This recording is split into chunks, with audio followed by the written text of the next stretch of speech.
Hello everyone, welcome to CGK lectures. ഇന്ന് നമ്മൾ +1 some basic concepts of chemistry എന്ന ചാപ്റ്ററിന്റെ മൂന്നാമത്തെ ക്ലാസ് ആണ് എടുക്കുന്നത്. അപ്പോൾ ഇന്നത്തെ ക്ലാസ്സിൽ നമ്മൾ പഠിക്കുന്നത് properties of matter and their മെഷർമെന്റ്സിനെ പറ്റിയിട്ടാണ്. അപ്പോൾ ഈ മെഷർമെന്റ്സ് എന്ന് പറയുന്ന ഈ ഒരു കാര്യം യൂണിറ്റ്സ് അതിനെപ്പറ്റി നിങ്ങൾക്ക് +1 +2 വളരെ ഇമ്പോർട്ടൻ്റ് ആയിട്ടുള്ള ഒരു കാര്യമാണ്. അപ്പോൾ അതിനെപ്പറ്റി പഠിക്കേണ്ടത് വളരെ ഇമ്പോർട്ടൻ്റ് ആയിട്ടുള്ള ഒരു കാര്യമാണ്. നിങ്ങൾ ഏതൊരു ന്യൂമറിക്കൽ പ്രോബ്ലംസ് നിങ്ങൾ സോൾവ് ചെയ്താലും ആ ഒരു യൂണിറ്റ് പ്രോപ്പറായിട്ട് എഴുതിയില്ലെങ്കിൽ എന്ത് ചെയ്തില്ല, നിങ്ങൾക്ക് ആൻസർ കറക്റ്റായിട്ട് എഴുതാനായിട്ട് സാധിക്കില്ല. ഇനി നിങ്ങൾ നീറ്റ് JEE പോലുള്ള എക്സാംസിന് പ്രിപ്പയർ ചെയ്യുന്ന കുട്ടികളാണെങ്കിൽ പോലും ആ ഒരു യൂണിറ്റ് കറക്റ്റായിട്ട് എഴുതേണ്ടതാണ് വളരെ ഇമ്പോർട്ടൻ്റ് ആയിട്ടുള്ള കാര്യമാണ് കേട്ടോ. നമ്മൾ നിത്യേന ജീവിതത്തിൽ നമ്മൾ കടയിൽ പോയിട്ട് 1 കിലോ പഞ്ചസാര അല്ലെങ്കിൽ ഒരു 100 ഗ്രാം തേയില മേടിച്ചാൽ പോലും ആ ഒരു ഗ്രാമും കിലോഗ്രാമും തമ്മിലുള്ള വ്യത്യാസം മനസ്സിലാക്കേണ്ടത് വളരെ ഇമ്പോർട്ടൻ്റ് ആണ്. അതുകൊണ്ട് ഈ ഒരു ക്ലാസ് നിങ്ങൾ എന്ത് ചെയ്യുക, ശ്രദ്ധിച്ച് കാണുക, വളരെ കെയർഫുൾ ആയിട്ട് എന്ത് ചെയ്യുക, ഒരു കൺസെപ്റ്റ് മനസ്സിലാക്കുക കേട്ടോ. അപ്പോൾ നമുക്ക് ഫസ്റ്റ് പഠിക്കാനുള്ളത് എന്താണ് പ്രോപ്പർട്ടീസ് ഓഫ് മാറ്റർ. അപ്പോൾ മാറ്ററിന്റെ പ്രോപ്പർട്ടീസ്, മാറ്റർ എന്താണ് നമ്മൾ ആദ്യത്തെ ക്ലാസ്സിൽ പഠിച്ചു. എന്താണ്? Anything that has mass and occupies space is called matter എന്ന് പറയും. ഏതൊരു വസ്തുവിനാണോ മാസ് ഉള്ളത്, അതിനെ ഒക്കുപ്പൈ ചെയ്യാനായിട്ടൊരു സ്പേസ് ആവശ്യമുള്ളത്, ആ ഒരു വസ്തുവിനെ നമ്മൾ എന്തെന്ന് വിളിച്ചു? മാറ്റർ എന്ന് വിളിച്ചു. അതായത് നമ്മൾ അതിന്റെ പല ക്ലാസിഫിക്കേഷൻ ആദ്യത്തെ 2 ക്ലാസ്സിൽ പഠിച്ചതാണ്.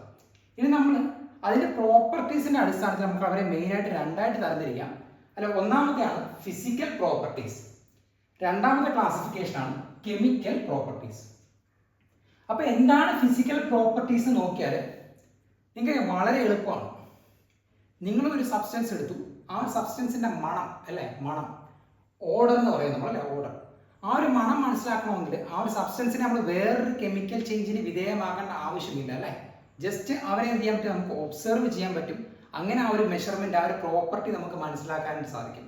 അവരുടെ കളർ അല്ലെ, ഒരു പെർഫ്യൂമിന്റെ കളർ അല്ലെങ്കിൽ അതിന്റെ മണം നമുക്ക് അവരെ കൺവേർട്ട് ചെയ്യാതെ ഒരു കെമിക്കൽ ചേഞ്ചിന് വിധേയമാക്കാതെ തന്നെ എന്ത് ചെയ്യാൻ പറ്റും, ഈസി ആയിട്ട് മനസ്സിലാക്കാനായിട്ട് സാധിക്കും, മെഷർ ചെയ്യാനായിട്ട് സാധിക്കും. അപ്പം അങ്ങനെയുള്ള പ്രോപ്പർട്ടീസ് ആണ്. നിങ്ങൾ നോക്കിയ ബോയിലിംഗ് പോയിന്റ്. ഞാനൊരു പാത്രത്തിൽ വെള്ളം എടുത്തു, അതിലേക്ക് ഒരു തെർമോമീറ്റർ വെച്ചു. തെർമോമീറ്റർ എന്താണ്? നമ്മൾ ടെമ്പറേച്ചർ മെഷർ ചെയ്യാനായിട്ട് യൂസ് ചെയ്യുന്ന ഒരു സാധനമാണ് തെർമോമീറ്റർ അല്ലേ.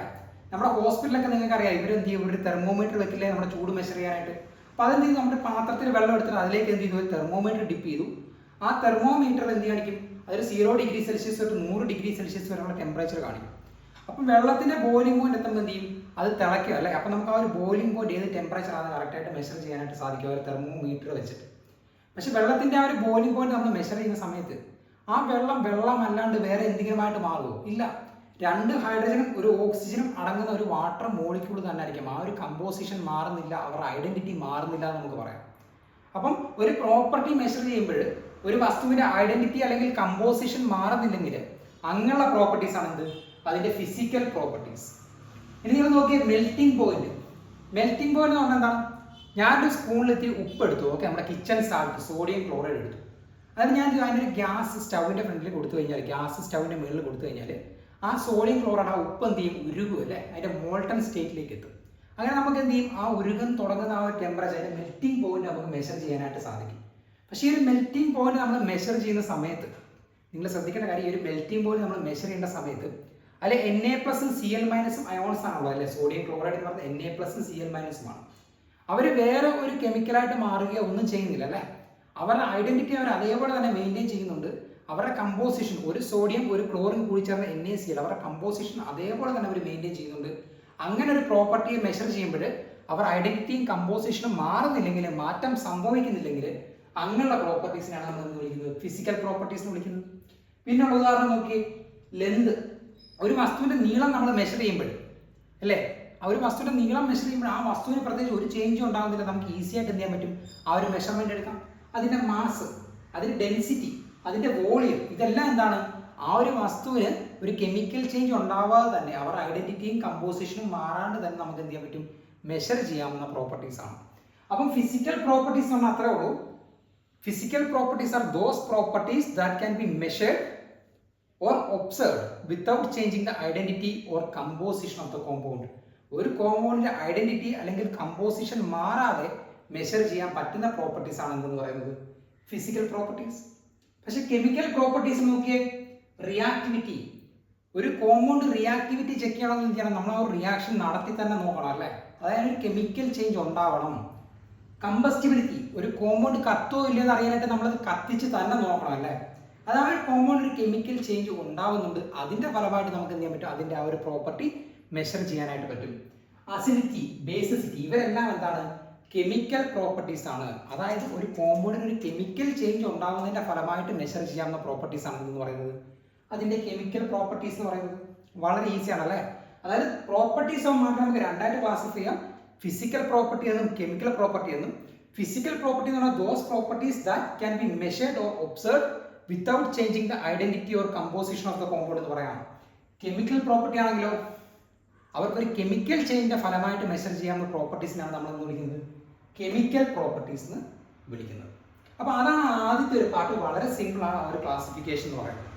അടുത്ത ഇമ്പോർട്ടൻ്റ് ആയിട്ടുള്ള ഒരു പാർട്ടാണ് മെഷർമെന്റ്സ്. അപ്പം മെഷർമെന്റ്സ് എടുക്കുമ്പോൾ നിങ്ങൾ ശ്രദ്ധിക്കേണ്ട ഒരു കാര്യമുണ്ട്. ഓക്കെ, നമുക്ക് പല രീതിയിലുള്ള മെഷർമെന്റ്സുകളുണ്ട്, പല രീതിയിലുള്ള മെഷർമെന്റ്സുകൾ. അപ്പോൾ നമ്മുടെ ഈ കൊച്ചു കേരളത്തിൽ തന്നെ നമ്മൾ നോക്കിക്കഴിഞ്ഞാൽ നമുക്ക് പല രീതിയിലുള്ള മെഷർമെന്റ് സിസ്റ്റങ്ങൾ കാണാം. പണ്ട് കാലത്ത് നിലനിന്നിരുന്ന പല രീതിയിലുള്ള മെഷർമെന്റ് സിസ്റ്റംസ്. നിങ്ങൾ കേട്ടിട്ടുണ്ടായിരിക്കും നാഴി അല്ലേ, നാഴി എന്ന് പറയുന്ന ഒരു പാത്രം നിങ്ങൾ കേട്ടിട്ടുണ്ടായിരിക്കും. നാഴി എന്ന് പറഞ്ഞാൽ 14,400 നെൽമണി കൊല്ലുന്ന പാത്രമാണെന്ത് നാഴി എന്ന് പറയുന്നത്. എന്നാൽ 4 നാഴിയെ നമ്മൾ ഇടങ്ങഴി എന്നാണ് പറയുന്നത്. 4 നാഴി അവർ ഇടങ്ങഴി എന്നാണ് ആ ഒരു പാത്രത്തെ പറയുന്നത്. അങ്ങനെ 12 ഇടങ്ങഴിയാണ് നമ്മൾ എന്തെന്ന് പറയുന്നത് പറ എന്നൊക്കെ പറയുന്നത്. 12 ഇടങ്ങഴിയാണ് പറ എന്ന് പറയുന്നത്. പിന്നെ ചിലരൊക്കെ നമ്മുടെ അമ്മൂമ്മമാരുടെ അടുത്തൊക്കെ കേട്ടിട്ടുണ്ടായിരിക്കും തുടം എന്ന് പറയുന്ന ഒരു വാക്ക്, തുടം. അത് നമ്മൾ മീനൊക്കെ കോരാനായിട്ട് നമ്മൾ ഉപയോഗിക്കുന്ന ഒരു തവിയില്ലേ, അതേ ഷേപ്പിലുള്ള ഒരു മെഷർമെന്റ് സാധനമാണ് എന്ന് പറയുന്നത് തുടം എന്ന് പറയുന്നത്. ഒരു തവിയുടെ ഷേപ്പിലുള്ള ഒരു സാധനം. അത് പണ്ട് കാലത്ത് അവർ പാലും എണ്ണയൊക്കെ മെഷർ ചെയ്യാനായിട്ട് യൂസ് ചെയ്തിരുന്ന സാധനമാണ് ഈ തുടം എന്ന് പറയുന്ന സാധനം. പാലും എണ്ണയൊക്കെ മെഷർ ചെയ്യാനായിട്ട്. അതായത് ഒരു 4 തുടമാണ് ഒരു നാഴി എന്നൊക്കെ പറയപ്പെടുന്നത്. 4 തുടമാണ് ഒരു നാഴി. ഇനി കുട്ടനാട്ടിലൊക്കെ ഉള്ളവരാണെങ്കിൽ അവർ കേട്ടിട്ടുണ്ടായിരിക്കും പണ്ട് കാലത്ത് ഈ അളവെടുക്കാനായിട്ട് യൂസ് ചെയ്യുന്ന ഒരു മെഷർമെന്റ് ആണ് ചന്ദിരം എന്ന് പറയുന്നതാണ്. ചന്ദിരം അതായത് 3 നാഴിയാണ് ഒരു ചന്ദിരം. ഇനി എല്ലാവരും കേട്ടുള്ള ഒരു സാധനമായിരിക്കും മുഴക്കോൽ എന്ന് പറയുന്ന ഒരു സാധനം. മുഴക്കോൽ എന്താണ് മുഴക്കോൽ? നമ്മൾ ഈ മേസ്തിരിമാരൊക്കെ അവർ കറക്റ്റായിട്ടൊരു പ്രോപ്പറായിട്ടൊരു ബ്രിക്കൊക്കെ അടുക്കിയിട്ടുണ്ടെന്ന് അറിയാനായിട്ട് യൂസ് ചെയ്യുന്ന ഒരു സ്കെയിൽ സിസ്റ്റമാണെന്ന് പറയുന്ന ഒരു മുഴക്കോൽ. ഇപ്പോഴത്തെ 75 സെന്റിമീറ്റർ നീളമുള്ള ഒരു തടിയുടെ ഒരു കഷ്ണമാണെന്ന് പറയുന്നത് മുഴക്കോൽ എന്ന് പറയുന്നത്. അങ്ങനെ മെഷർമെന്റ് സിസ്റ്റംസ് പല രീതിയിലുണ്ടല്ലേ. നമ്മുടെ ഈ കൊച്ചു കേരളത്തിൽ തന്നെ പല രീതിയിൽ നമുക്ക് കാണാൻ കഴിയും. പക്ഷെ ഞാൻ ഒരു മുഴക്കോൽ എടുത്തോളം ഞാൻ പുറത്തൊരു സ്ഥലത്ത് ഒരു യൂറോപ്പിൽ ചെന്നിട്ട് ഒരു മുഴക്കോൽ എടുത്തുകൊണ്ട് പോയിട്ട് മെഷർ ചെയ്യാൻ പറഞ്ഞാൽ അവരെന്ത് പറയും, നമുക്ക് പ്രാന്താന്ന് പറയും അല്ലേ. കാരണം അവർക്കത് മനസ്സിലാകത്തില്ല. അപ്പോൾ എല്ലാവർക്കും പൊതുവായിട്ടുള്ള ഒരു മെഷർമെന്റ് സിസ്റ്റം വളരെ ഇമ്പോർട്ടൻ്റ് ആണ് അല്ലേ. എല്ലാവർക്കും പൊതുവായിട്ടുള്ള ഒരു മെഷർമെന്റ് സിസ്റ്റം വളരെ ഇമ്പോർട്ടൻ്റ് ആണ്. അപ്പോൾ അതിൻ്റെ ഫലമായിട്ട് എന്ത് ചെയ്യുന്നത് വെച്ച് കഴിഞ്ഞാൽ പൊതുവായിട്ടുള്ള ഒരു മെഷർമെന്റ് സിസ്റ്റം പണ്ട് കാലത്ത് നേരത്തെ യൂസ് ചെയ്യുന്ന ഇംഗ്ലീഷ് സിസ്റ്റം ഉണ്ട്. ഫ്രാൻസിലൊക്കെ മെട്രിക് സിസ്റ്റമാണ് അവർ യൂസ് ചെയ്തിരുന്നത്. പക്ഷെ ഇതെല്ലാം എന്താണ് എല്ലാവർക്കും മനസ്സിലാവണമെന്നില്ല അല്ലേ. അപ്പോൾ എല്ലാവർക്കും മനസ്സിലാവുന്ന രീതിയിൽ ഒരു ഇന്റർനാഷണൽ സിസ്റ്റം ഓഫ് യൂണിറ്റ്, അതായത് മാസ്, ഒരു വെയിറ്റ് നമ്മൾ ഇന്ന യൂണിറ്റ് പറയും. ഇത്ര കിലോഗ്രാം എന്ന് പറഞ്ഞാൽ ആൾക്കാർക്ക് പെട്ടെന്ന് മനസ്സിലാവും, ഇത്ര ഗ്രാം എന്ന് പറഞ്ഞാൽ ആൾക്കാർക്ക് പെട്ടെന്ന് മനസ്സിലാവും. അങ്ങനെ എല്ലാവർക്കും മനസ്സിലാവുന്ന രീതിയിൽ ഒരു കെമിസ്റ്റ് ആയാലും ഒരു ഡോക്ടർ ആയാലും ഒരു എഞ്ചിനീയർ ആയാലും ഒരു സ്റ്റേഷനറി കടത്തി നടത്തുന്ന ഒരു ചേട്ടനായാൽ പോലും എല്ലാവർക്കും പറഞ്ഞാലും മനസ്സിലാവുന്ന രീതിയിലുള്ള ഒരേപോലുള്ള ഒരു അളവ്, അതാണ് എന്തെന്ന് പറയുന്നത് ഇന്റർനാഷണൽ സിസ്റ്റം ഓഫ് യൂണിറ്റ്സ് അല്ലെങ്കിൽ SI സിസ്റ്റം എന്ന് പറയുന്നത്. 1960-ലാണ് കേട്ടോ ഈ ഒരു ഇന്റർനാഷണൽ സിസ്റ്റം ഓഫ് യൂണിറ്റ്സ് കൊണ്ടുവന്നത്. അപ്പോൾ ഇതിന്റെ മെയിൻ ആയിട്ടുള്ള കാര്യം എന്ന് പറഞ്ഞാൽ എല്ലാവരും കോമൺ ആയിട്ട് എന്ത് ചെയ്യുക, ഒരു കോമൺ യൂണിറ്റ്സ് യൂസ് ചെയ്യുക എന്നുള്ളൊരു കൺസെപ്റ്റ് ആണ് എന്ന് പറയുന്നത് ഇന്റർനാഷണൽ സിസ്റ്റം ഓഫ് യൂണിറ്റ്സിന്റെ കൺസെപ്റ്റ് എന്ന് പറയുന്നത്. അപ്പോൾ മെയിൻ ആയിട്ട് അവർ 7 യൂണിറ്റ്സ് ആണ്. അവരെ നമ്മൾ 7 ബേസ് യൂണിറ്റ്സ് എന്ന് വിളിക്കും കേട്ടോ. 7 ബേസ് യൂണിറ്റ്സ്.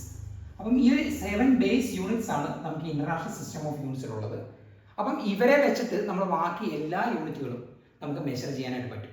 അതായത് നമ്മൾ ഈ ഒരു 7 ബേസ് യൂണിറ്റ്സ് ഉപയോഗിച്ചിട്ട് ബാക്കി എല്ലാ സാധനങ്ങളുടെയും യൂണിറ്റുകൾ എന്ത് ചെയ്യും, ആ ഒരു 7 ബേസ് യൂണിറ്റ്സ് ഉപയോഗിച്ചിട്ടായിരിക്കും നമ്മൾ ഡിറൈവ് ചെയ്യുന്നത്. അതുകൊണ്ട് ബാക്കി ആ ഡിറൈവ് ചെയ്യുന്ന യൂണിറ്റുകൾ നമ്മൾ എന്ത് വിളിക്കും, ഡിറൈവ്ഡ് യൂണിറ്റ്സ് എന്ന് വിളിക്കും. എന്താണ് ഡിറൈവ്ഡ് യൂണിറ്റ്സ്? ഡിറൈവ്ഡ് യൂണിറ്റ്സ് എന്ന് വിളിക്കും. അപ്പോൾ ഈ ഒരു 7 ബേസ് യൂണിറ്റ്സിനെ പറ്റിയാണ് നമ്മൾ അടുത്തത് പഠിക്കാനായിട്ട് പോകുന്നത്. അപ്പോൾ ഈ ഒരു 7 ആണ് കേട്ടോ ആ ഒരു ബേസ് ഫിസിക്കൽ ക്വാണ്ടിറ്റീസും അവരുടെ യൂണിറ്റ്സ് എന്ന് പറയുന്നത്. ഒരു വളരെ ഇമ്പോർട്ടൻ്റ് ആയിട്ടുള്ള ആ ഒരു 7 ഫിസിക്കൽ ക്വാണ്ടിറ്റീസ് ആണ്. ഇത് ഉപയോഗിച്ചിട്ടാണ് എന്ത് ചെയ്യുന്നത്, നമ്മൾ ഈ +1 +2 മിക്കവാറും നമുക്ക് യൂസ് ചെയ്യേണ്ട ഒരു കാര്യമാണ്. ഈ ഒരു 7 ടേംസ് നിങ്ങൾ വളരെ ഈസി ആയിട്ട് തന്നെ പഠിച്ചു വരണം കേട്ടോ. അപ്പോൾ ഒന്നാമത്തെ ഒരു ബേസ് ഫിസിക്കൽ ക്വാണ്ടിറ്റീസ് ആണ് ലെന്ത്. ആ ഒരു ക്വാണ്ടിറ്റിയുടെ സിമ്പിൾ ആണ് എന്ത്, L. അവരുടെ name of SI unit metre ആണ് കേട്ടോ, കിലോമീറ്റർ അല്ല മീറ്റർ ആണ്. ദൂരം എപ്പോഴും ആ ഒരു ലെന്ത് എപ്പോഴും നമ്മൾ മീറ്ററിലാണ് അതിന്റെ SI യൂണിറ്റ്, അക്സെപ്റ്റഡ് ആയിട്ടുള്ള യൂണിറ്റ് മീറ്റർ ആണ്. അതിന്റെ സിമ്പൽ ചെറിയ m ആണ്. ഇനി മാസിന് ആ ഒരു ക്വാണ്ടിറ്റിയെ റെപ്രസെന്റ് ചെയ്യുന്ന ചെറിയ m ആണ്. അതിന്റെ നെയിം SI യൂണിറ്റിൽ കിലോഗ്രാം ആണ് കേട്ടോ, ഗ്രാം അല്ല. മാസ് നമ്മൾ കിലോഗ്രാം ആണ്, ഇന്റർനാഷണലി അക്സെപ്റ്റഡ് ആയിട്ടുള്ള സിസ്റ്റം കിലോഗ്രാം ആണ്. അതിന് kg എന്ന് റെപ്രസെന്റ് ചെയ്യും, എല്ലാവർക്കും അറിയാവുന്ന കാര്യമാണ് അല്ലേ. മൂന്നാമത് ടൈം നോക്കി, ടി ആണ് അതിന്റെ സിമ്പല്. നെയിം SI യൂണിറ്റിലെ നെയിം സെക്കൻഡ് ആണ് കേട്ടോ, മിനിറ്റ് അല്ല, ഓർത്തിരിക്കുക. സെക്കൻഡ് ആണ് ടൈമിന്റെ. മാസിന്റെ എന്താണ്, കിലോഗ്രാം ആണ്, ഗ്രാം അല്ല. സെക്കൻഡിനെ S ചെറിയ S കൊണ്ടാണ് റെപ്രസെന്റ് ചെയ്യുന്നത്. അടുത്തയാണ് current, electric current. Symbol I ആണ്. Name of SI unit ampere ആണ് കേട്ടോ, ആംബിയർ എന്നാണ് പറയുന്നത്. അതിന്റെ SI യൂണിറ്റിന്റെ സിമ്പൽ ക്യാപിറ്റൽ A ആണ്. അടുത്ത അറിഞ്ഞിരിക്കേണ്ട വളരെ ഇമ്പോർട്ടന്റ് ആയിട്ടുള്ള ഒരു കാര്യമാണ് തെർമോഡൈനാമിക് ടെമ്പറേച്ചർ. അതിന്റെ സിമ്പല് T ആണ്, ക്യാപിറ്റൽ T ആണ് ആ ഒരു ക്വാണ്ടിറ്റിയുടെ സിമ്പല്. SI യൂണിറ്റ് കെൽവിൻ ആണ് കേട്ടോ, കെൽവിൻ ആണ് ടെമ്പറേച്ചറിന്റെ SI യൂണിറ്റ്. ഡിഗ്രി സെൽഷ്യസ് അല്ല, ഫാരൻഹീറ്റും അല്ല, എന്താണ്, കെൽവിൻ ആണ്. ഓക്കെ, അതിന്റെ സിമ്പൽ എന്ന് പറയുന്നത് ക്യാപിറ്റൽ K ആണ്. SI യൂണിറ്റിലെ സിമ്പൽ എന്ന് പറയുന്നത് ക്യാപിറ്റൽ K ആണ്. ഇനി എമൗണ്ട് ഓഫ് സബ്സ്റ്റൻസ് വളരെ ഇമ്പോർട്ടന്റ് ആണ്, നിങ്ങൾക്ക് എപ്പോഴും ആവശ്യമുള്ളതാണ്. അത് ചെറിയ n ആണ് ആ ഒരു ക്വാണ്ടിറ്റിയുടെ സിമ്പൽ എന്ന് പറയുന്നത്. SI യൂണിറ്റ് എന്ന് പറയുന്നത് മോൾ ആണ്, MOLE ആണ് ആ ഒരു SI യൂണിറ്റിന്റെ പേര്. അതിന്റെ യൂണിറ്റ് എഴുതുമ്പോൾ MOL ആണ് എഴുതുന്നത് കേട്ടോ, മോൾ, MOL. ഇനി ലാസ്റ്റ് ആണ് ലൂമിനസ് ഇന്റൻസിറ്റി. ഇത് അത്ര ഇമ്പോർട്ടന്റ് ആയിട്ടുള്ള ഒരു കാര്യമല്ല, പക്ഷെ അറിഞ്ഞിരിക്കുക. അതിന്റെ ആ ഒരു സിമ്പൽ ഫോർ ക്വാണ്ടിറ്റി I ന്യൂ എന്ന് എഴുതും. അതിന്റെ നെയിം ഓഫ് SI യൂണിറ്റ് കാൻഡലയാണ്. അയാളുടെ സിമ്പൽ എന്ന് പറയുന്നത് CD ആണ്, ചെറിയ C ചെറിയ d. ക്യാപിറ്റൽ C ചെറിയ d എഴുതി കഴിഞ്ഞാൽ അവർ കാഡ്മിയം മെറ്റലായിട്ട് മാറും കേട്ടോ, നമ്മുടെ പീരിയോഡിക് ടേബിളിലുള്ള കാഡ്മിയം മെറ്റലായിട്ട് മാറും. അതുകൊണ്ട് ഓർത്തിരിക്കേണ്ട അവരെന്താണ്, കാൻഡല എന്ന് പറഞ്ഞാൽ ചെറിയ C ചെറിയ d ആണ്. അപ്പൊ ഇവർ 7 മെയിൻ ആയിട്ടുള്ള ആ ഒരു ബേസ് ഫിസിക്കൽ ക്വാണ്ടിറ്റീസ് എന്ന് പറയുന്നത്. ഇവരെ ഉപയോഗിച്ചിട്ട് നമുക്ക് ഡെൻസിറ്റിക്കും വോളിയത്തിനും വെലോസിറ്റിക്കും അങ്ങനെ എല്ലാവർക്കും, ആക്സിലറേഷൻ ഡ്യൂ ടു ഗ്രാവിറ്റിക്കും, ഇവർക്ക് എല്ലാവർക്കും നമുക്ക് എന്ത് ചെയ്യാൻ പറ്റും, ഇക്വേഷൻസ് ഡിറൈവ് ചെയ്യാൻ പറ്റും. മാത്രമല്ല അവരുടെ യൂണിറ്റ്സും എന്ത് ചെയ്യാൻ പറ്റും, അതിനനുസരിച്ച് നമുക്ക് ഡിറൈവ് ചെയ്തെടുക്കാനായിട്ട് പറ്റും. അങ്ങനെയുള്ളവരെ നമ്മൾ എന്ന് വിളിച്ചു ഡെറൈവ്ഡ് യൂണിറ്റ്സ് എന്ന് വിളിച്ചോട്ടെ. ഇവരെന്താണ്, ഈ ഒരു എണ്ണം ബേസ് യൂണിറ്റ്സ് ആണ്. അടുത്ത നമ്മൾ നോക്കുന്നതെന്ന് പറയുന്നത്, അപ്പോൾ നിങ്ങൾക്ക് മനസ്സിലായില്ല, നിങ്ങൾ കറക്റ്റ് മനസ്സിലാക്കി വെക്കുക കേട്ടോ. അതായത് 7 ബേസ് യൂണിറ്റ്സും അവരുടെ സിമ്പൽ കറക്റ്റ് ആയിട്ട് നിങ്ങൾ എന്ത് ചെയ്യുക, മനസ്സിലാക്കി വെക്കുക. ഇനി അടുത്ത നമ്മൾ നോക്കുന്നത് വളരെ ഇമ്പോർട്ടന്റ് ആയിട്ടുള്ള ഒരു കാര്യമാണ് പ്രിഫിക്സസ്. എന്താണ് പ്രിഫിക്സസ്? ഈ ഒരു ഫിസിക്കൽ ക്വാണ്ടിറ്റീസിന്റെ കുറച്ച് പ്രിഫിക്സസ്, അതായത് ചുരുക്കി, നമ്മൾ അവരെ ചുരുക്കി എഴുതുന്ന, ഒരു വലിയ നമ്പേഴ്സ് ഒക്കെ എഴുതുന്ന വരെ നമ്മൾ അവരെ ചുരുക്കി എഴുതുന്ന ഒരു കൺസെപ്റ്റ് ആണ്. അത് വളരെ ഈസിയാണ്, പക്ഷെ നമുക്ക് ആ പുസ്തകത്തിൽ കുറേ തന്നിട്ടുണ്ട്. ആ ഒരു എൻ്റെ ടേബിൾ നമുക്ക് പഠിക്കേണ്ട കാര്യമില്ല. നമുക്ക് ഇമ്പോർട്ടൻ്റ് ആയിട്ടുള്ള ഒരു 10 ക്വാണ്ടിറ്റീസ്, ഒരു 10 പ്രിഫിക്സ് മാത്രം നിങ്ങൾ പഠിച്ചാൽ മതി കേട്ടോ. ഒരു 10 പ്രിഫിക്സ് മാത്രം നിങ്ങൾ പഠിച്ചാൽ മതി.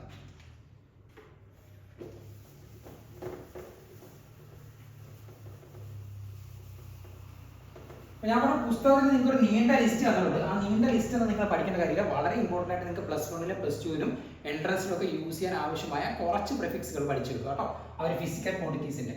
അതായത് നമ്മൾ 10⁻² അല്ലെങ്കിൽ 1000 നമ്മൾ എഴുതുന്നതിന് വരെ നമ്മൾ എന്ത് എഴുതാറുണ്ട്, 10⁻³ എന്ന് എഴുതാറുണ്ട് അല്ലെ. 1000-ന് പകരം നമ്മൾ 10⁻³ എന്ന് എഴുതാറുണ്ട്. എന്താണ്, 10 × 10 എന്തായി, 100 ആയി. 100 × 10 എന്തായി, 1000 ആയി. 1000 നമ്മൾ 10⁻³ എഴുതാറുണ്ട്. അതേപോലെ നമ്മൾ ഒരു ചുരുക്കി എഴുതുന്നതാണെന്ന് പറഞ്ഞാൽ ഒരു പ്രിഫിക്സ്, അത് ഫിസിക്കൽ ക്വാണ്ടിറ്റീസിന്റെ പ്രിഫിക്സ് എന്ന് പറയുന്നത്. ഉദാഹരണത്തിന് നമ്മൾ 10⁻15 10⁻⁻15 നമ്മൾ ഫെംറ്റോ എന്നാണ് പറയുന്നത്. ഫെംറ്റോ, അതിനെ F എന്ന ലെറ്റർ, ചെറിയ F കൊണ്ടാണ് റെപ്രസെന്റ് ചെയ്യുന്നത്. 10⁻15 ഫെംറ്റോ. 10⁻12 നമ്മൾ പൈക്കോ എന്ന് പറയും കേട്ടോ, ചെറിയ P കൊണ്ടാണ് നമ്മൾ റെപ്രസെന്റ് ചെയ്യുന്നത്. ഇനി 10⁻9 നമ്മൾ നാനോ എന്നാണ് പറയുന്നത്. നാനോ കാർ എന്നൊക്കെ ഓർത്തിരുന്നത് അതില്ല. 10⁻9 നാനോ അവരുടെ N ആണ് കേട്ടോ, N ആണ് അവരുടെ ആ ഒരു സിമ്പൽ എന്ന് പറയുന്നത്. ഇനി നമ്മൾ അടുത്ത് അറിഞ്ഞിരിക്കേണ്ടത്, ബാക്കി 10⁻8 ഒന്നും അറിയേണ്ട കാര്യമില്ല. ഇനി അടുത്ത് അറിയേണ്ടതെന്ന് പറഞ്ഞാൽ 10⁻6 അറിയണം. അതെന്താണ്, മൈക്രോ ആണ്. നമ്മൾ മ്യൂ എന്ന ലെറ്റർ കൊണ്ടാണ് റെപ്രസെന്റ് ചെയ്യുന്നത്, മൈക്രോ. ഇനി 10⁻3 അവർ മില്ലി ആണ് കേട്ടോ. നമ്മൾ മില്ലിമീറ്റർ എന്നൊക്കെ പറയത്തില്ല, മില്ലി, അവർ M കൊണ്ടാണ് റെപ്രസെന്റ് ചെയ്യുന്നത്. ഇനി 10⁻2 സെന്റി, നമ്മൾ സെന്റിമീറ്റർ എന്ന് പറയത്തില്ലേ, സെന്റി, അവരെന്താണ്, ചെറിയ C കൊണ്ടാണ് റെപ്രസെന്റ് ചെയ്യുന്നത്. ഇനി 10⁻1 ആണ് ഡെസി. ഓക്കെ, അവരെ നമ്മൾ ചെറിയ D കൊണ്ടാണ് റെപ്രസെന്റ്. അപ്പോൾ ഈ ഒരു മൈനസ് പവർ വരുന്ന ഇത്രയും കാര്യങ്ങൾ നിങ്ങൾ പഠിക്കണം. ആ ടെസ്റ്റിൽ കൊടുത്തിരിക്കുന്ന എല്ലാ കാര്യങ്ങളും പഠിക്കേണ്ട കാര്യമില്ല. 10⁻15 എന്ന് പറഞ്ഞാൽ ഫെംറ്റോ, ചെറിയ F. 10⁻12 പൈക്കോ. 10⁻9 nano. 10⁻6 micro. 10⁻3 milli. 10⁻2 senti. 10⁻1 deci. ഇനി നമ്മൾ തിരിച്ചു നോക്കിയേ, ഇവിടെ മൈനസ് അല്ലായിരുന്നു, നോക്കി 10⁻1 അതെന്താണ്, 10 തന്നെയാണ്. അതിനെന്താ വിളിക്കുന്നത്, ഡെക്ക എന്ന് വിളിക്കും കേട്ടോ. 10⁻1 ഡെസി ആണെങ്കിൽ 10⁻⁻1 എന്താണ് ഡെക്കയാണ്. അതേപോലെ ആദ്യത്തെ അവസാനത്തെ ലെറ്റർ ആണ് അതിന്റെ സിമ്പിൾ എന്ന് പറയുന്നത് DA ആണ്. ഡെക്ക 10⁻1. അടുത്ത നമ്മൾ 10⁻2 എടുത്തു കഴിഞ്ഞാൽ ഹെക്ടോ എന്ന് പറയും. H ആണ് കേട്ടോ. H ഹെക്ടോ അല്ല കേട്ടോ, ഹെക്ടോ H കേട്ടോ. ഇനി 10⁻3 എന്ന് പറഞ്ഞു കഴിഞ്ഞാൽ അത് കിലോയാണ്. കിലോ 10⁻3 എന്താണ് കിലോ. ഓക്കെ, ഈ 10⁻6 അല്ലേ ഇവിടെ കിടക്കുന്നത്, -6 ആണ്. അപ്പൊ 10⁻6 എന്താണ്, അയാൾ മെഗാ എന്നാണ് കേട്ടോ പറയുന്നത്, മെഗാ. ഓക്കെ, കിലോയെ നമ്മൾ എന്താ റെപ്രസെന്റ്, K എന്ന് റെപ്രസെന്റ് ചെയ്യും, മെഗയെ ക്യാപിറ്റൽ M എന്ന് നമുക്ക് റെപ്രസെന്റ് ചെയ്യും. ഈ 10⁻9 എന്താണ്, ജിഗ ആണ് കേട്ടോ, ജിഗ അയാളെ ക്യാപിറ്റൽ G കൊണ്ടാണ് നമ്മൾ റെപ്രസെന്റ് ചെയ്യുന്നത്. അപ്പൊ ഇത്ര ഒരു കാര്യങ്ങളാണ് ചെയ്യുന്നത് നിങ്ങൾ മനസ്സിലാക്കാൻ. 10⁻1 നമ്മൾ ഡെക്ക എന്ന് വിളിക്കും, DA ആണ്. 10⁻2 ഹെക്ടോ ആണ്, H ആണ്. 10⁻3 കിലോ ആണ്, K ആണ്. 10⁻6 മെഗയാണ്, ക്യാപിറ്റൽ M ആണ്. 10⁻9 ജിഗ ആണ്, ക്യാപിറ്റൽ G ആണ്. അപ്പൊ ഈ ഒരു ഇത്രയൊരു പ്രിഫിക്സ് എത്രയാണ്, 5, 10, 12 പ്രിഫിക്സ് മാത്രം എന്ത് ചെയ്യുക, നിങ്ങൾ ഓർത്തിരിക്കുക. ഇതാണ് വളരെ ഇമ്പോർട്ടന്റ് ആണ്. നിങ്ങളുടെ +1 +2 എൻട്രൻസിലൊക്കെ വളരെ യൂസ്ഫുൾ ആയിട്ടുള്ള ഒരു കൺവേർഷൻ ആണ് നമ്മൾ ഈ ഒരു പ്രിഫിക്സ് വെച്ചിട്ട് നമ്മൾ വലിച്ചു നീട്ടി എഴുതത്തിൽ നമ്മൾ 10⁻9 -9 മീറ്റർ എന്നൊക്കെ പറയുമ്പോൾ നമ്മൾ നാനോ മീറ്റർ എന്നാണ് പറയുന്നത് കേട്ടോ. 10⁻9 വരുമ്പോൾ ഡയറക്റ്റ് നമ്മൾ ഒരു നാനോ എന്നാണ് ഉപയോഗിക്കുന്നത് കേട്ടോ. അപ്പൊ നമ്മളത് ചുരുക്കി എഴുതാറുണ്ട്. അപ്പൊ നിങ്ങൾ എന്ത് ചെയ്യുക, അത് കറക്റ്റ് ആയിട്ട് ഓർത്തിരിക്കുക ഇത്ര ഒരു പ്രിഫിക്സ്. ഇനി നമ്മൾ പഠിച്ച ഫിസിക്കൽ ക്വാണ്ടിറ്റീസ് ഉണ്ടല്ലോ, എന്താണ് മാസ് എന്നൊക്കെ. നമ്മൾ മാസ് ഒരു ഫിസിക്കൽ ക്വാണ്ടിറ്റി ആണെന്ന് പഠിച്ചു, ലെന്ത് ഒരു ഫിസിക്കൽ ക്വാണ്ടിറ്റി ആണെന്ന് പഠിച്ചു അല്ലെ, ഡെൻസിറ്റി ഒരു ഫിസിക്കൽ ക്വാണ്ടിറ്റി ആണെന്ന് പഠിച്ചു, വോളിയം ഒരു ഫിസിക്കൽ ക്വാണ്ടിറ്റി ആണെന്ന് പഠിച്ചു അല്ലെ. അപ്പൊ നിങ്ങൾക്ക് അറിയാവുന്ന ഒരു കാര്യമാണ് മാസ്, വെയിറ്റ്. മാസ് കൊണ്ട് വെയിറ്റ് കൊണ്ട് ഇപ്പോഴും എല്ലാവർക്കും അറിയാൻ വയ്യാത്തൊരു കാര്യമാണ് മാസും വെയിറ്റും തമ്മിലുള്ള ഡിഫറൻസ്. ഒരു ഫിസിക്കൽ ക്വാണ്ടിറ്റി ആണല്ലേ മാസ്, നമുക്ക് മെഷർ ചെയ്യാൻ പറ്റുന്ന ഒരു ഫിസിക്കൽ ക്വാണ്ടിറ്റിയാണ് മാസ്. അപ്പൊ മാസും വെയിറ്റും തമ്മിലുള്ള ഒരു ഡിഫറൻസ്. ഓക്കെ, മാസും വെയിറ്റും തമ്മിലുള്ള ഡിഫറൻസ്. എന്താണ് മാസ്, എന്താണ് വെയിറ്റ്? മാസ് എന്ന് പറഞ്ഞാൽ ഇത്രേ ഉള്ളൂ.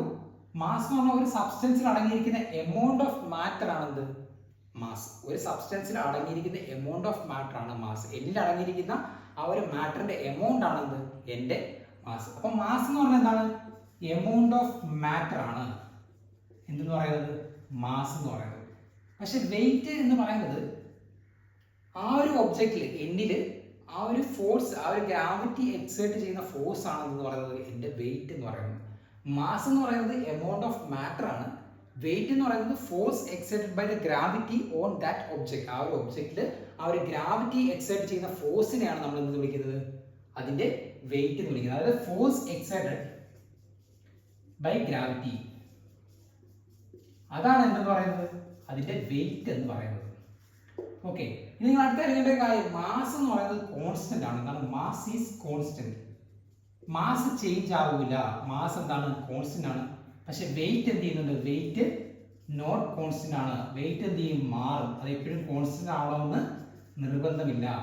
അതിന് കാരണം എന്ന് പറഞ്ഞാൽ, ഞാനിപ്പം നമ്മുടെ ഒരു എർത്തിൽ നിൽക്കുകയാണെങ്കിൽ, ഓക്കെ, എനിക്ക് 56 കിലോഗ്രാം അല്ലെങ്കിൽ 60 കിലോഗ്രാം ഭാരം ഉണ്ടെങ്കിൽ ഞാൻ ചന്ദ്രനിൽ ചെന്ന് നിന്നാലും എൻ്റെ ഭാരം എത്ര ആയിരിക്കും, ആ ഒരു മാസ് എന്ന് പറയുന്നത് 56 കിലോഗ്രാം അല്ലെങ്കിൽ 60 കിലോഗ്രാം ആയിരിക്കും. പക്ഷെ എൻ്റെ വെയിറ്റ് എന്ത് ചെയ്യും, മാറും. കാരണം വെയിറ്റിന്റെ ഇക്വേഷൻ നമ്മൾ എഴുതുന്നത് ഫോഴ്സ് ആണല്ലേ, ഫോഴ്സ് എക്സെർട്ടഡ് ബൈ ഗ്രാവിറ്റി എന്ന് പറയുന്നത്. അപ്പോൾ ഫോഴ്സ് എന്ന് പറയുന്നത് മാസ് ഇൻറ്റു ജി ആണ്. ജി എന്ന് പറഞ്ഞാൽ ആക്സിലറേഷൻ ഡ്യൂ ടു ഗ്രാവിറ്റി ആണ്. എന്താണ്, മാസ് ഇൻറ്റു ജി എന്ന് പറഞ്ഞാൽ ആക്സിലറേഷൻ ഡ്യൂ ടു ഗ്രാവിറ്റി ആണ്. ആക്സിലറേഷൻ ഡ്യൂ ടു ഗ്രാവിറ്റി,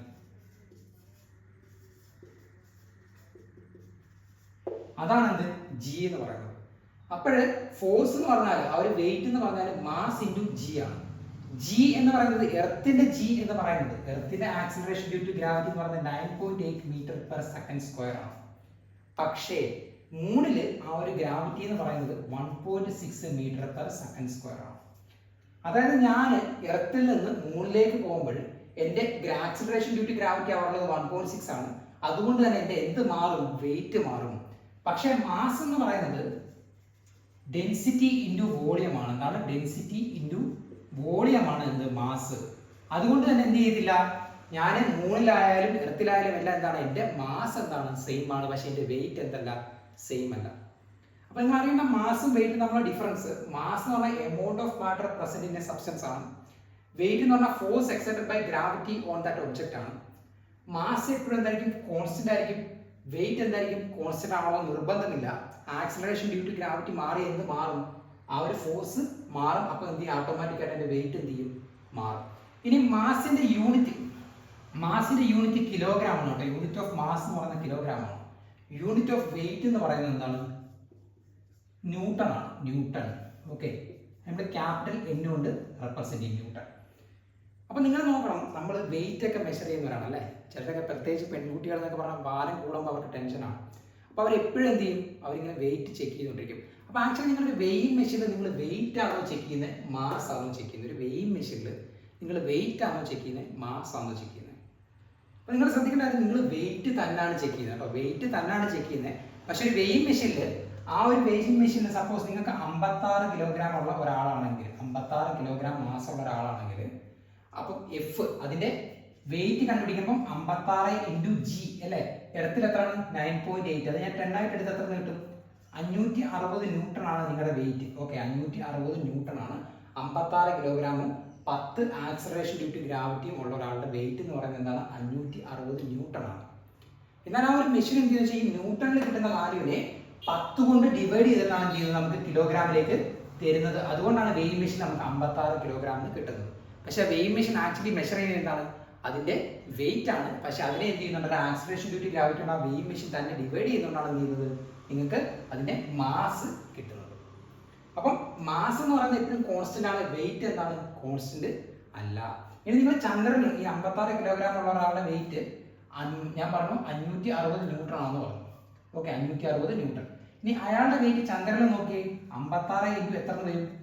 1.6, ഏകദേശം 90 ന്യൂട്ടൺ ആണ്. എർത്തിൽ 560 ന്യൂട്ടൺ ഉള്ള ഒരാളുടെ ഭാരം എത്രയാണ്? 90 ന്യൂട്ടൺ ആണ് ഇവിടെ ചന്ദ്രനിൽ.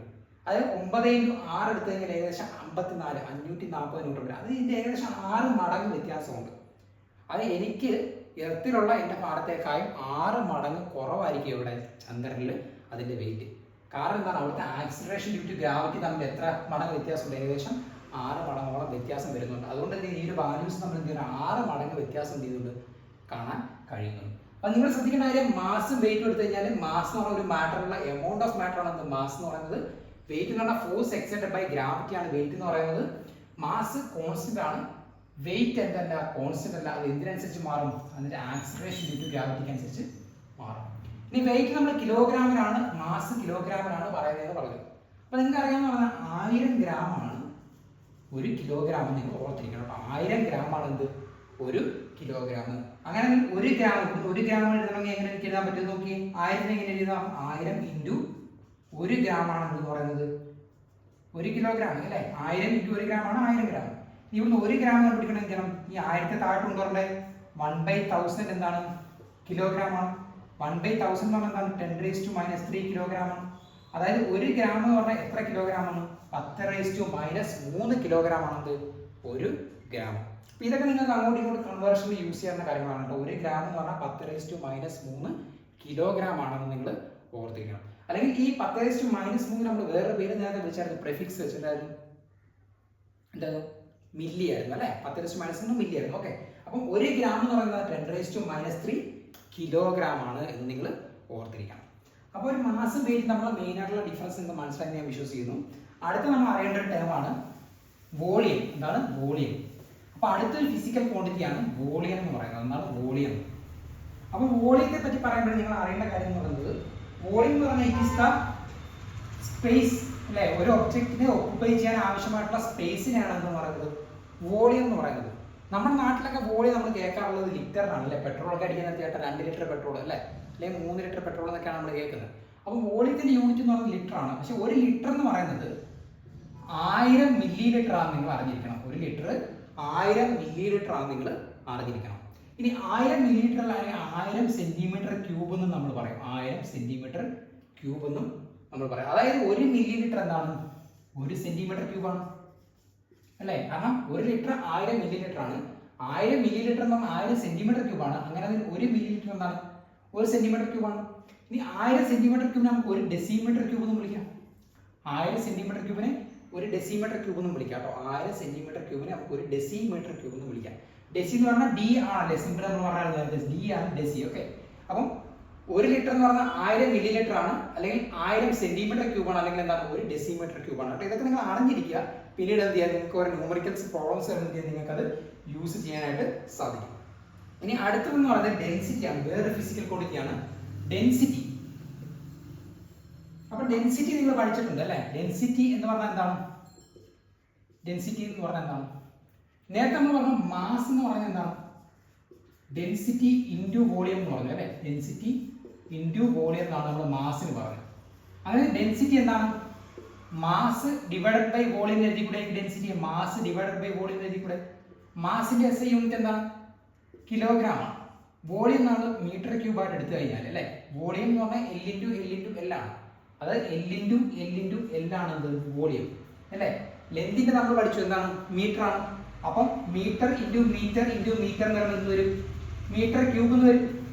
അപ്പം കിലോഗ്രാം ബൈ മീറ്റർ ക്യൂബ് എന്ന് പറയുന്നത് വോളിയം. അല്ലെങ്കിൽ എങ്ങനെ എഴുതാം? കിലോഗ്രാം താഴത്തുള്ള മീറ്റർ ക്യൂബിനെ മേലോട്ട് വരുമ്പോൾ -3 എന്ന് എനിക്ക് എഴുതാം. Kilogram per metre cube. അല്ലെങ്കിൽ നമ്മുടെ ഒരു കെമിസ്ട്രി ലാബുകളിലൊക്കെ ഇതൊരു വലിയ സ്കെയിൽ ആയതുകൊണ്ട് അവർ ഗ്രാം പെർ സെന്റിമീറ്റർ ക്യൂബ് എന്ന് എഴുതാറുണ്ട് കേട്ടോ. ഗ്രാം പെർ സെന്റിമീറ്റർ ക്യൂബ് എന്നും അതിന്റെ തൊട്ട് താഴത്തെ യൂണിറ്റ് ആയിട്ട് എഴുതാറുണ്ട്. കിലോഗ്രാം പെർ മീറ്റർ ക്യൂബ് എടുക്കുമ്പോൾ ഡെൻസിറ്റി വലിയൊരു വാല്യൂ ആയിട്ട് മാറുന്നതുകൊണ്ട് നമ്മൾ ഗ്രാം പെർ സെന്റിമീറ്റർ ക്യൂബ് ആയിട്ടായിരിക്കും നമ്മൾ റെപ്രസെന്റ് ചെയ്യുന്നത്. അപ്പോൾ നമ്മൾ പഠിച്ചത് മാസ് എന്നുള്ള ഫിസിക്കൽ ക്വാണ്ടിറ്റി പഠിച്ചു, വെയിറ്റ് എന്ന ഫിസിക്കൽ ക്വാണ്ടിറ്റി പഠിച്ചു, വോളിയം അല്ലേ? വോളിയം എന്ന് പറഞ്ഞാൽ എമൗണ്ട് ഓഫ് സ്പേസ് ഒരു ഒബ്ജക്റ്റിന് ഒക്കുപ്പൈ ചെയ്യാൻ ആവശ്യമായ ആ ഒരു സ്പേസിനാണ് എന്ന് പറയുന്നത് വോളിയം എന്ന് പറയുന്നത്. പിന്നെ ഡെൻസിറ്റി എന്താണെന്ന് മനസ്സിലാക്കി. ഇനി അടുത്ത ലാസ്റ്റ് ആയിട്ട് നിങ്ങൾ മനസ്സിലാക്കുന്ന ഒരു ഫിസിക്കൽ ക്വാണ്ടിറ്റി ഉണ്ട്. അത് വേറെ ഒന്നുമല്ല, ടെമ്പറേച്ചർ ആണ് കേട്ടോ. ടെമ്പറേച്ചർ. അപ്പൊ ടെമ്പറേച്ചർ, അപ്പൊ നമ്മുടെ നാട്ടിലൊക്കെ നമ്മൾ ടെമ്പറേച്ചർ പനിയൊക്കെ പിടിക്കുമ്പോൾ നമ്മൾ ചെക്ക് ചെയ്യുമ്പോൾ നമുക്ക് ഡിഗ്രി സെൽഷ്യസിലാണല്ലേ ടെമ്പറേച്ചർ മെഷർ ചെയ്യുന്നത്. ഡിഗ്രി സെൽഷ്യസിലാണ് നമ്മൾ ടെമ്പറേച്ചർ മെഷർ ചെയ്യുന്നത്. അതൊരു മെഷർമെന്റ് തെർമോമീറ്റർ നമ്മൾ എടുത്തു കഴിഞ്ഞാൽ അതിൽ 0 ഡിഗ്രി സെൽഷ്യസ് തൊട്ട് ആ ഒരു ടെമ്പറേച്ചർ തെർമോമീറ്ററിൽ വരുന്നത് 100 ഡിഗ്രി സെൽഷ്യസ് വരെയാണ്. 0 ഡിഗ്രി സെൽഷ്യസ് എന്ന് പറഞ്ഞാൽ എന്താണ്? വെള്ളത്തിന്റെ ഫ്രീസിംഗ് പോയിന്റ് ആണ് അല്ലെ? വെള്ളത്തിന്റെ ഫ്രീസിംഗ് പോയിന്റ് ആണ് എന്ത്? ആ ഒരു തെർമോമീറ്ററിൽ 0 ഡിഗ്രി സെൽഷ്യസ്. ഇനി 100 ഡിഗ്രി സെൽഷ്യസ് എന്താണ്? വെള്ളത്തിന്റെ ബോയിലിംഗ് പോയിന്റ് ആണ് അല്ലെ? വെള്ളത്തിന്റെ ബോയിലിംഗ് പോയിന്റ് ആണ് എന്ത്? 100 ഡിഗ്രി സെൽഷ്യസ്. ഇനി നമ്മൾ ഇതിന്റെ ഇടയ്ക്ക് കൊടുത്തിരിക്കേണ്ട 2 ടെമ്പറേച്ചർ ഉള്ളത് 25 ഡിഗ്രി സെൽഷ്യസും 37 ഡിഗ്രി സെൽഷ്യസും. 25 ഡിഗ്രി സെൽഷ്യസ് എന്ന് പറഞ്ഞാൽ നമ്മുടെ റൂം ടെമ്പറേച്ചർ ആണ് കേട്ടോ. റൂം ടെമ്പറേച്ചർ സാധാരണഗതിയിലുള്ള നമ്മുടെ റൂമിന്റെ ടെമ്പറേച്ചറിനാണ് എന്ന് പറയുന്നത്. നമ്മൾ പുറമേ ഉള്ള ടെമ്പറേച്ചറിനാണ് റൂം ടെമ്പറേച്ചർ എന്നത്. 25 ഡിഗ്രി സെൽഷ്യസ് ആയിട്ടാണ് നമ്മൾ എടുക്കുന്നത് കേട്ടോ. എപ്പോഴും എക്സാമിന് എനിക്ക് 25 ഡിഗ്രി സെൽഷ്യസ് അല്ലെങ്കിൽ റൂം ടെമ്പറേച്ചർ മെൻഷൻ ചെയ്ത 25 ഡിഗ്രി സെൽഷ്യസ് ആണ് അവർ ഉദ്ദേശിക്കുന്നത്. ഇനി വേറെ 37 ഡിഗ്രി സെൽഷ്യസ്. അതെന്താണ്? ഹ്യൂമൻ ബോഡി ടെമ്പറേച്ചർ ആണ് അല്ലെ? മനുഷ്യന്റെ ബോഡി ടെമ്പറേച്ചർ ആണ് എന്ന് പറയുന്നത് 37 ഡിഗ്രി സെൽഷ്യസ് എന്ന് പറയുന്നത്. പക്ഷെ നമ്മൾ പറഞ്ഞു ടെമ്പറേച്ചറിന്റെ ഇതെന്താണ്? SI യൂണിറ്റ് എന്താണ്? കെൽവിൻ ആണ്, ഡിഗ്രി സെൽഷ്യസ് അല്ല എന്ന് നമ്മൾ പറഞ്ഞു അല്ലേ? അപ്പൊ ഡിഗ്രി സെൽഷ്യസിന്റെ സ്കെയിൽ ഇങ്ങനെയാണ് പോകുന്നത്. ഓക്കെ. പക്ഷെ നിങ്ങൾക്ക് ഈ ഒരു 0 ഡിഗ്രി സെൽഷ്യസിനെ അല്ലെങ്കിൽ 25 ഡിഗ്രി സെൽഷ്യസിനെ നിങ്ങൾക്ക് ഫാരൻഹീറ്റ് ആയിട്ട് കൺവേർട്ട് ചെയ്യാൻ പറ്റും, കെൽവിൻ ആയിട്ട് കൺവേർട്ട് ചെയ്യാൻ പറ്റും. പ്രധാനമായിട്ടും 3 യൂണിറ്റ് ആണ്. ഒന്ന് ഡിഗ്രി സെൽഷ്യസ്, ഒന്ന് ഡിഗ്രി ഫാരൻഹീറ്റ്, ഒന്ന് കെൽവിൻ. ഈ ഒരു 3 യൂണിറ്റ് ആണ് നമ്മൾ ടെമ്പറേച്ചറിനെ പൊതുവായിട്ട് യൂസ് ചെയ്യുന്ന യൂണിറ്റ് എന്ന് പറയുന്നത്. അപ്പോൾ നിങ്ങൾക്ക് അങ്ങോട്ടും ഇങ്ങോട്ടും എന്ത് ചെയ്യാൻ പറ്റും? കൺവേർഷൻ നടത്താനായിട്ട് പറ്റും. അപ്പോൾ നിങ്ങളുടെ പരീക്ഷയ്ക്ക് ചോദിക്കാം ഇത്ര ഒരു ഡിഗ്രി സെൽഷ്യസ് എന്നിട്ട് അത് എത്ര ഫാരൻഹീറ്റ് ആണെന്ന് ചോദിക്കാം, അല്ലെങ്കിൽ ഇത്ര ഫാരൻഹീറ്റ് ആണ് അത് എത്ര കെൽവിൻ ആണെന്ന് ചോദിക്കാം. അപ്പോൾ നിങ്ങൾ അറിയേണ്ട കാര്യം എന്ന് പറയുന്നത് ഇവർ തമ്മിലുള്ള റിലേഷൻ ആണ്. ഓക്കെ. അപ്പോൾ നിങ്ങൾക്ക് ഒരു സാധനം ഡിഗ്രി ഫാരൻഹീറ്റിൽ കണ്ടുപിടിക്കണമെങ്കിൽ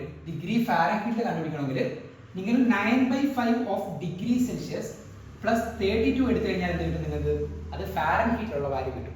അതായത് നിങ്ങൾ 25 ഡിഗ്രി സെൽഷ്യസ് ആണ് എടുക്കുന്നതെങ്കിൽ 25 ഡിഗ്രി സെൽഷ്യസിന് കറസ്പോണ്ടിങ് ആയിട്ടുള്ള ഫാരൻഹീറ്റ് എന്ന് പറയുന്നത് 9/5 ഇൻറ്റു എത്രയാണ്? 25 ഡിഗ്രി സെൽഷ്യസ് ആണ്. 25 പ്ലസ് 32 എടുത്തു കഴിഞ്ഞാൽ നിങ്ങൾക്ക് എത്ര കിട്ടും? ആ ഒരു വാല്യൂ കിട്ടും. ആ ഒരു വാല്യൂ ആണെന്ന് 25 ഡിഗ്രി സെൽഷ്യസിന്റെ ഫാരൻഹീറ്റിലുള്ള വാല്യൂ. ഇനി കെൽവിനാണ് തന്നിരിക്കുന്നതെങ്കിൽ നിങ്ങൾക്ക് കെൽവിനിലേക്ക് കൺവേർട്ട് ചെയ്യണമെങ്കിൽ ഡിഗ്രി സെൽഷ്യസിന്റെ കൂടെ 273.15 കൂട്ടിയാൽ നിങ്ങൾക്ക് എന്താക്കി മാറ്റാനായിട്ട് പറ്റും? കെൽവിൻ ടെമ്പറേച്ചറിലേക്ക് മാറ്റാനായിട്ട് സാധിക്കും.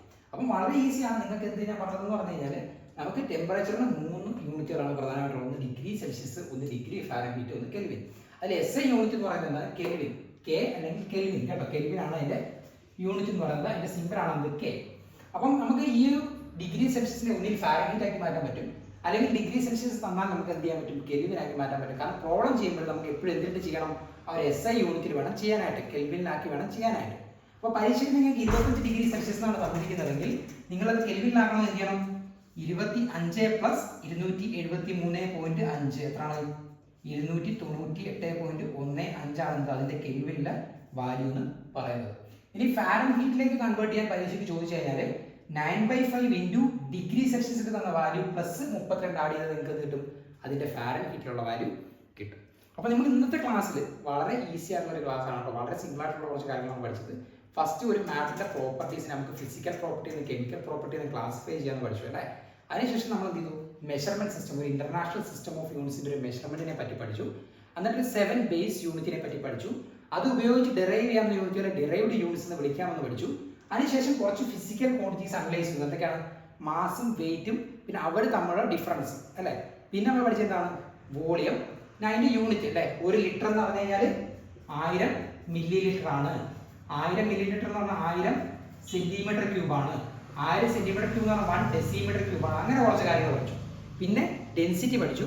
പിന്നെ നമ്മൾ പഠിച്ച ലാസ്റ്റ് എന്താണ്? ആ ഒരു ടെമ്പറേച്ചർ 3 ടൈപ്പ് യൂണിറ്റ് ഉണ്ട്. ഒന്ന് ഡിഗ്രി സെൽഷ്യസ്, ഡിഗ്രി ഫാരൻഹീറ്റ്, കെൽവിന്, പിന്നെ അവരുടെ അങ്ങോട്ടും ഇങ്ങോട്ടുള്ള കൺവേർഷൻസ്. അപ്പോൾ ഇത്രയും കാര്യങ്ങളാണ് ഇന്നത്തെ ക്ലാസ്സിൽ ഡിസ്കസ് ചെയ്യുന്നത്.